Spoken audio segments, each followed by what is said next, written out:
السلام علیکم۔ آپ کے اپنے چینل ناولز لائبریری میں آپ سب کا تہہ دل سے خوش آمدید کرتی ہوں۔ ہماری ناول کا نام ہے لا حاصل خواب، رائٹر پلوشا صافی، قسط نمبر 8۔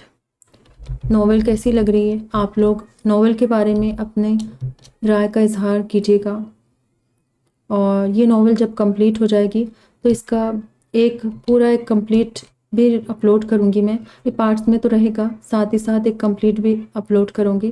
جس کو کمپلیٹ ناول سننا ہے وہ کمپلیٹ سن سکتے۔ پھر ناول سننے کے بعد آپ کو سب سے اچھا کیا لگ رہا ہے، ناول میں کیا کمی لگ رہی ہے، کیا اچھا لگ رہا ہے، وہ بھی ضرور شیئر کیجیے گا۔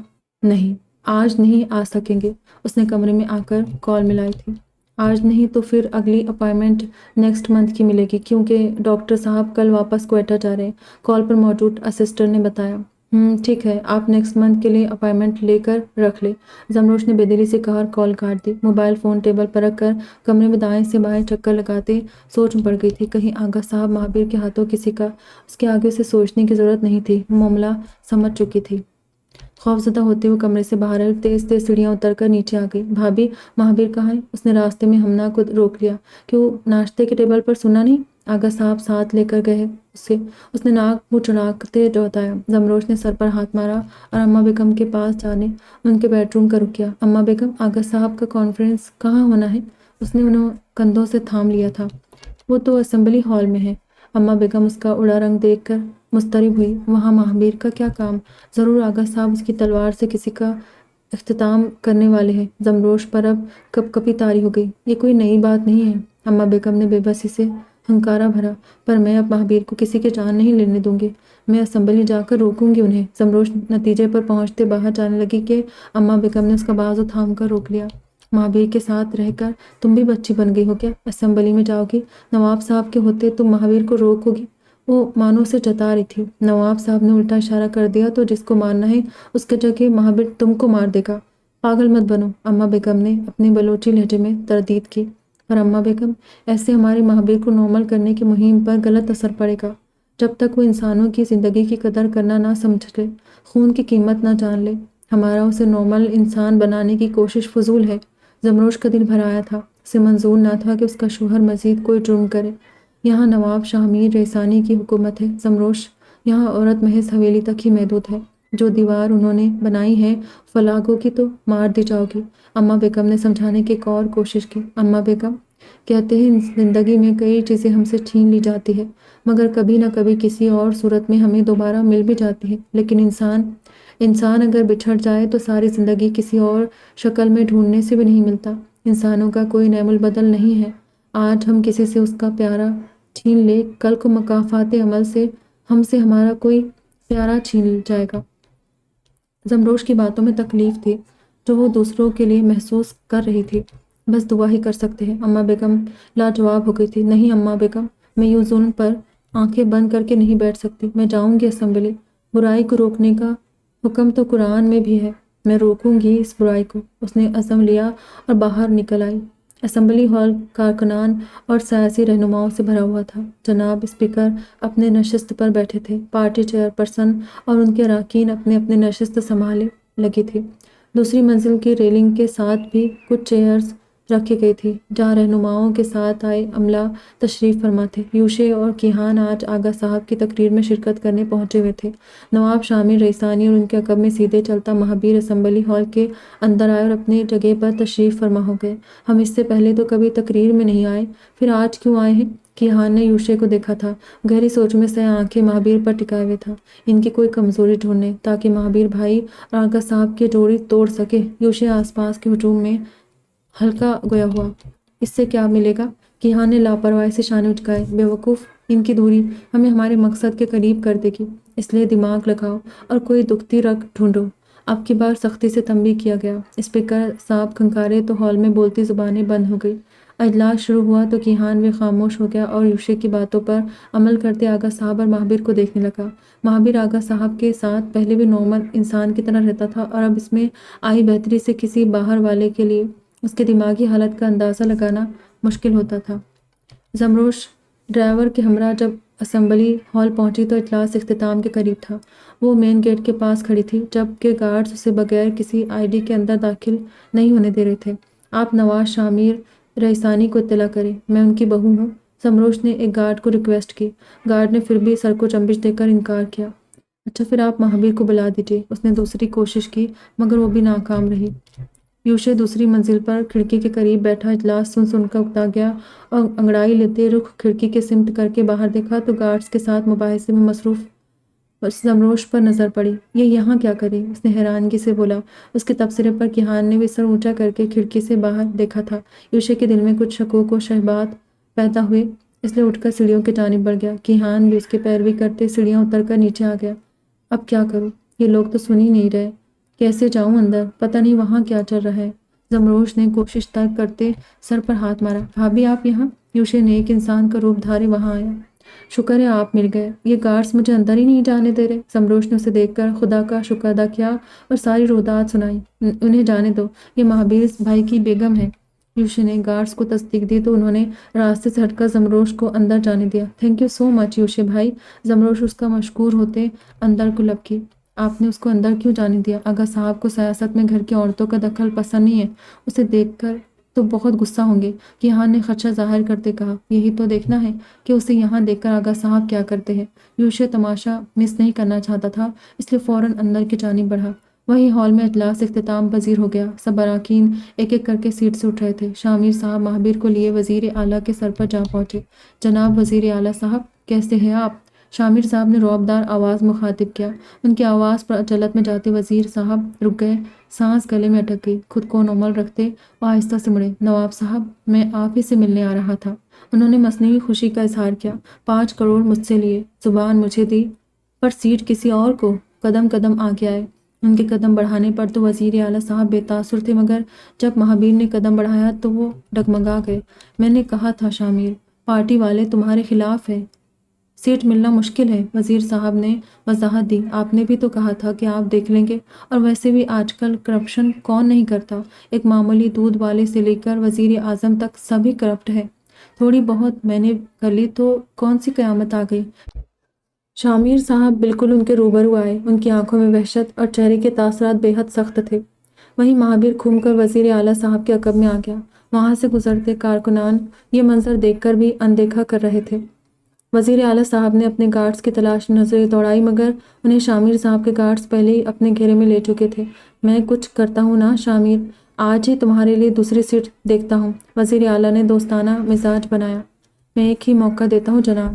اب آپ وہ موقع کھو چکے، شامیر صاحب نے ترچھے مسکان کے ساتھ کہتے مہابیر کو دیکھا۔ اس نے بنا کسی کے خوف کے اسمبلی ہال میں اپنی تلوار نکالی اور وزیر اعلیٰ صاحب کے گردن پر رکھی تو تھی، مگر چلا نہ سکا۔ اس سے پہلے اس کی نظر دور سے بھاگ کر آتی زمروش پر پڑ چکی تھی۔ مہابیر اس بات کا تعین نہ کر پایا کہ اسے یہاں دیکھ کر خوش ہونا ہے یا خفا یا سرپرائز، اس لیے محض ٹکٹکی باندھے دیکھتا رہا۔ دوسری طرف شامیر صاحب کو مہابیر کی اس حرکت پر کھٹک محسوس ہوئی۔ وہ آبرو ملائے آنکھیں چھوٹی کر کے مڑے اور ٹھٹک کر رہ گئے۔ ان کے آبرو پھیل گئے، آنکھیں پوری کھل گئی۔ مہابیر، نو، تلوار نیچے کر لو۔ زمروش نے قریب آتے ہانپتے ہوئے صدا دی اور جھٹ سے اس کے تلوار کا رخ وزیر اعلیٰ صاحب کی گردن سے ہٹا کر نیچے کر دیا۔ وزیر اعلیٰ صاحب موقع کا فائدہ اٹھاتے ہوئے فرار اختیار کرتے بھاگ نکلے۔ جو راہ گزر اس معاملے کو شامیر صاحب اور وزیر اعلیٰ صاحب کا کھیل سمجھ کر نظر انداز کر رہے تھے، اب ایک نوجوان لڑکی کو ان کے مابین آتے دیکھ کر رک گئے، خاموش تماشائی بنے انہیں دیکھنے لگے۔ شامیر صاحب پھٹ جانے کو تھے، ان کا چہرہ غضب سے سرخ ہونے لگا۔ وہ زمروش کا بازو دبوچ کر ایک کونے میں لے جانے لگی۔ مہابیر پریشان ہوتا ان کے پیچھے ہو لیا۔ یوشے اور کیہان تھوڑے فاصلے پر کھڑے ہاتھ جیبوں میں ڈالے اس معاملے کا جائزہ لیتے رہے، البتہ پاس آ کر سلجھانے کی کوشش نہ کی۔ تم یہاں کیا کر رہی ہو؟ کس کی اجازت سے یہاں آئی ہو؟ ہاں؟ ان کا دانت پر دانت جمائے گررانا اور مضبوط گرفت زمروش کا خون خشک کرنے کو کافی تھا۔ تکلیف کے آثار اس کے چہرے پر نمایاں واضح تھے۔ مہابیر کی دھڑکن بڑھ گئی۔ ایک طرف زندگی دینے والا، ایک طرف جینا سکھانے والی، کس کا سائڈ لے اسے سمجھ نہ آیا۔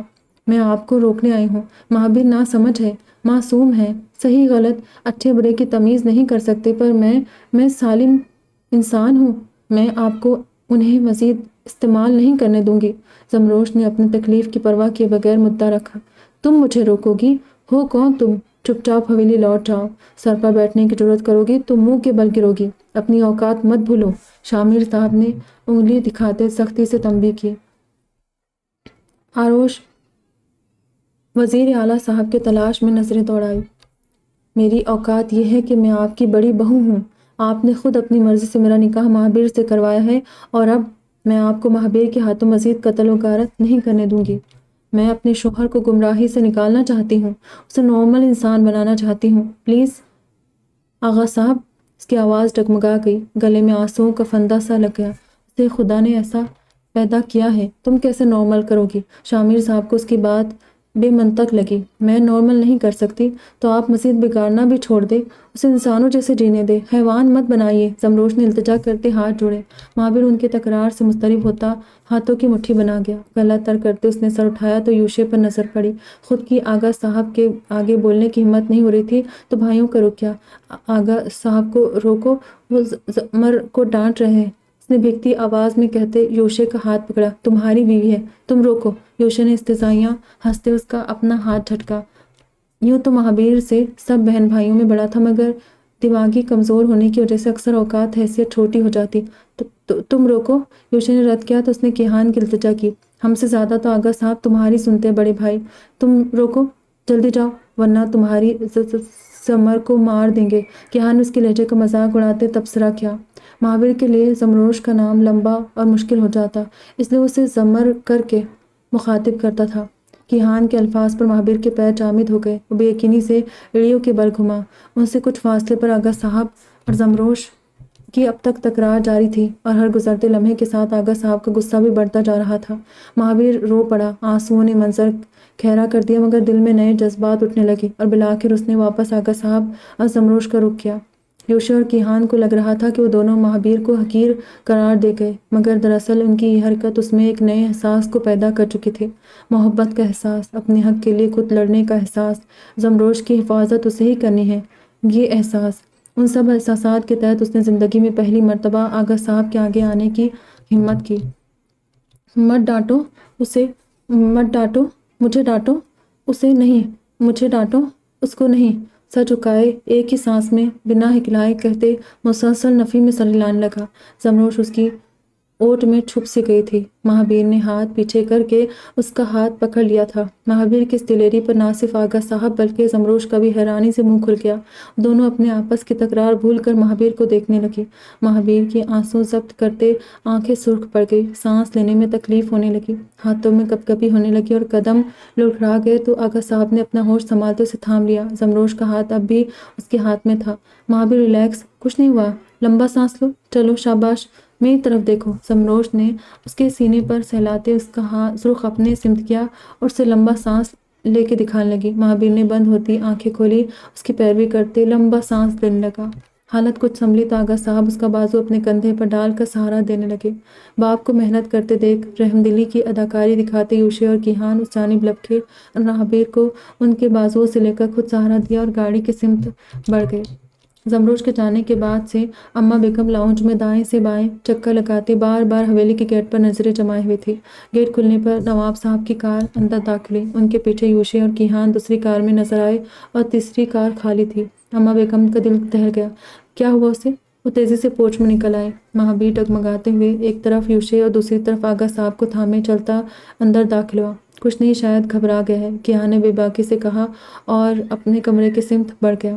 اماں اسے نظر انداز کر کے مہابیر کے سامنے آ گئی۔ مہابیر کو کمرے میں آرام کرنے اور لٹا کر وہ تینوں نواب صاحب کے اسٹڈی روم میں آمنے سامنے کھڑے تھے۔ کب سے چل رہا ہے یہ سب؟ انہوں نے ڈٹی آواز پوچھا۔ 1 ماہ سے، اماں بیگم نے جواب دینے میں پہل کی۔ میرے پیٹھ پیچھے آپ دونوں نے ہاتھ ملا لیے، ہاں؟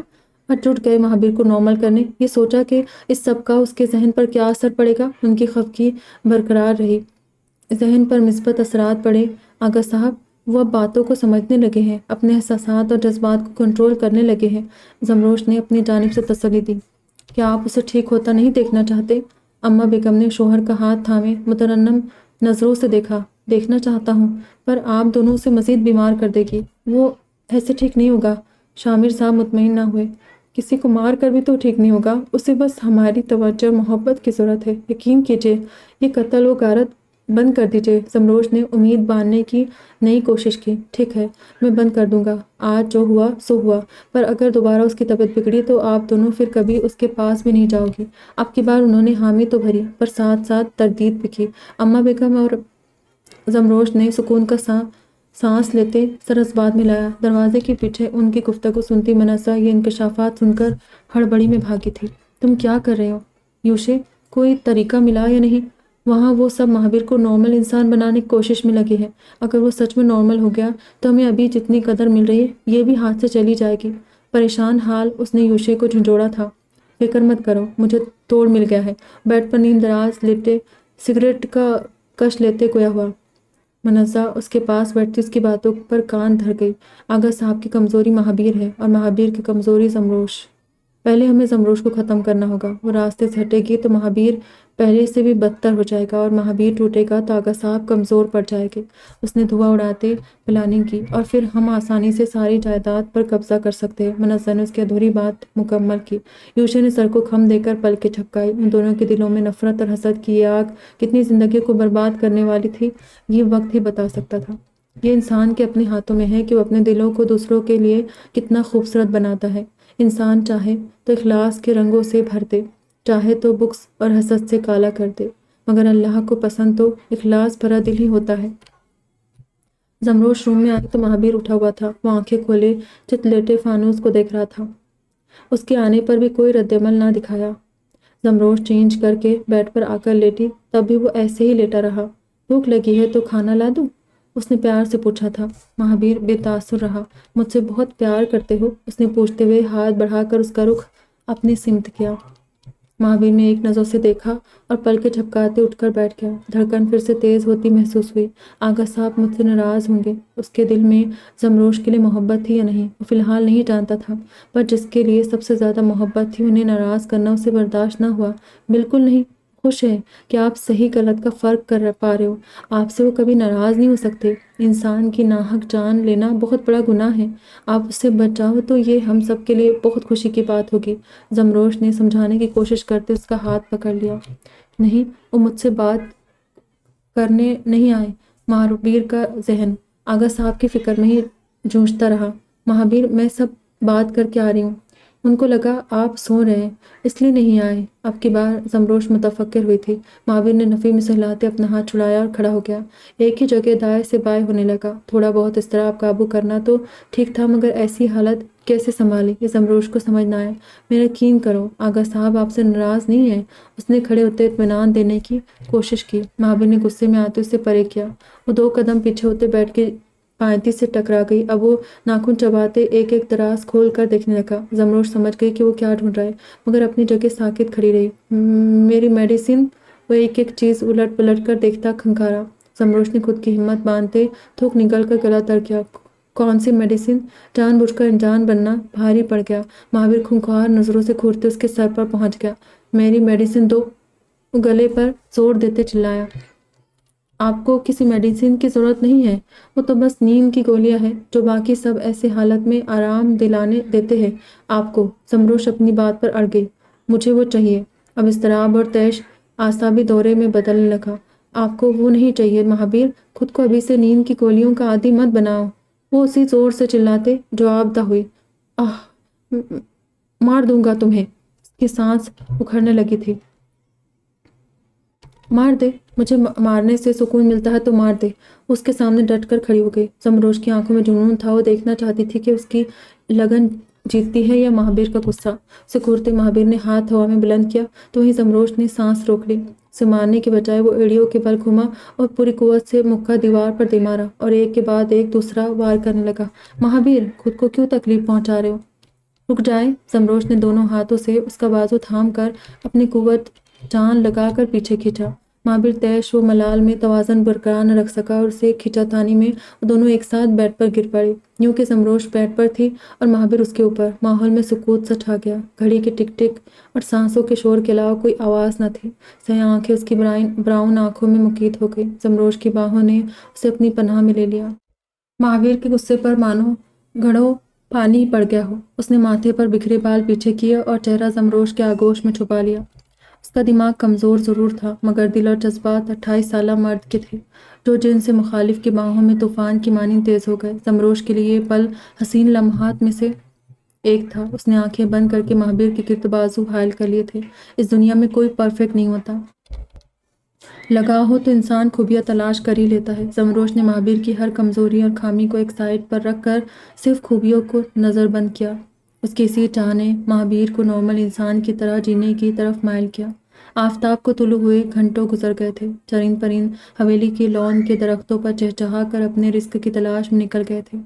استبل کے گھوڑے صبح کی سیر کو جانے سے بےتاب تھے۔